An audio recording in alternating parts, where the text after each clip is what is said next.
Comment analyser certaines vagues de fusion qui semblent faire l'objet de véritables frénésies collectives dans certaines industries? Comment comprendre la prolifération de nouveaux concepts à la mode en management comme le re-engineering, le Lean Six Sigma, la gestion de la relation client, le Total Quality Management ou encore le New Public Management?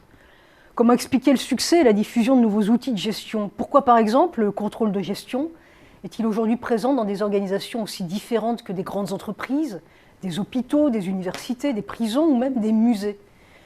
Ce sont à ces questions qu'ont tenté de répondre les travaux de Paul DiMaggio et Walter Powell au début des années 80. Alors que traditionnellement, les théories en management ont essayé d'expliquer les différences entre les organisations, les auteurs expliquent ici la tendance des organisations à adopter des stratégies et des comportements de plus en plus similaires. C'est-à-dire qu'ils tentent de comprendre ce qu'ils appellent des phénomènes d'isomorphisme. L'isomorphisme renvoie à ces dynamiques d'homogénéisation dans certains secteurs d'activité, où les organisations affrontent les mêmes conditions environnementales et surtout institutionnelles. Par exemple, des réglementations similaires dans la filière musicale, mais aussi des valeurs, des normes institutionnalisées, des convictions, des méthodes de travail, des processus de socialisation et de professionnalisation communs. De manière générale, cette homogénéisation est le résultat de l'imitation des comportements les plus facilement identifiables ou qui sont les plus utilisés par les acteurs qui apparaissent comme légitimes dans un domaine d'activité. En ce sens, disent DiMaggio et Powell, la sélection des pratiques de gestion ou le choix de certaines stratégies serait bien plus guidé par les tendances au mimétisme que par la quête d'efficacité.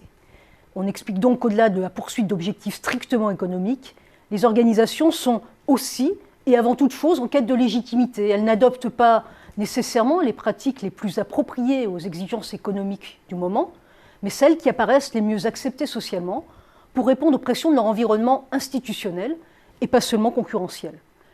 Il semble donc bien que la légitimation de certaines stratégies d'entreprise ou la diffusion d'outils et de pratiques de gestion, comme ceux que l'on évoquait tout à l'heure, ne relève pas uniquement d'une question de performance, mais aussi de la question de la société à un moment donné, de la question des valeurs et du pouvoir des acteurs qui sont impliqués dans cette diffusion, par exemple des consultants, des entrepreneurs, des universitaires, des consommateurs, des autorités de régulation, des médias.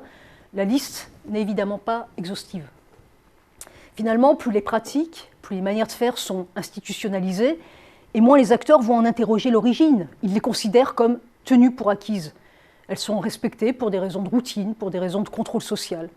On reproduit alors parfois des pratiques institutionnalisées sans être vraiment capable d'expliquer leur raison d'être ou même leur signification. Et les organisations sont bien par excellence des lieux dans lesquels existent de très nombreuses procédures, des normes, des dispositifs de gestion qui ne font pas toujours l'objet de remise en cause, mais qui imposent en revanche des façons de penser, des manières d'agir aux membres de cette organisation et qui les cadrent. Ces pratiques institutionnalisées sont souvent considérées comme naturelles, comme évidentes, alors qu'elles pourraient être ébranlées par les acteurs eux-mêmes, qui interrogeraient ainsi le statu quo et la prééminence d'un certain ordre établi.